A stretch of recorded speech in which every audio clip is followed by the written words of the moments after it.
লজ্জা শরম বিষয়টা আছে না, এটার পিছনে দৌড়তে আছি, লজ্জা শরমটা পাইতেছি না। বিশেষ করে তার কারণ কি জানেন, লজ্জা শরম থাকলে তো কিছু চলতোই না।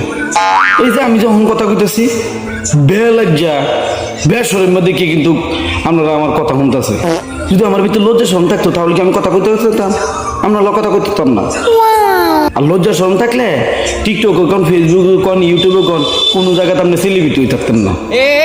এই কারণে লজ্জার ফিস আপনি যতই ধরবেন আপনি কেউ চিনত না।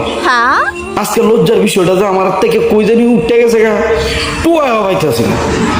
আর বিশেষ করে এই কারণে কিন্তু আপনারা আমার ঠিক মতো চিনছেন। লজ্জা আমার চিনবো কই থেকে? আমি তো লজ্জার চিনি না। লজ্জা কি মানুষের ভিতরে দেয় বা কি কোন? আপনারা লজ্জা থাকলে চলবো? সম্ভব না। লজ্জা থাকলে কিচ্ছু করা সম্ভব না। কেডা কি কইব কেডা কি না কইব সেটা আমার শোনার দরকার নাই। লজ্জার বিষয়টা জীবন থেকে আড়ালি তুইব, তাইলে আপনি দেখবেন বাইরে লইয়া যাবেন না। মিয়া কি এর বললে আবার লজ্জা আছে দেখছো? লজ্জা থাকলে কি সিরিতে ভিডিও করে? সিরিতে তো দেখলি বাইরে লইয়া যাবে। তো আমরা একটা পারি না, আমরা মুখের ফেসটা সামনে আনলে সমস্যা, এরা সব সামনে লইয়ে ধরে, আর আমরা মুখটা আনলে সমস্যা।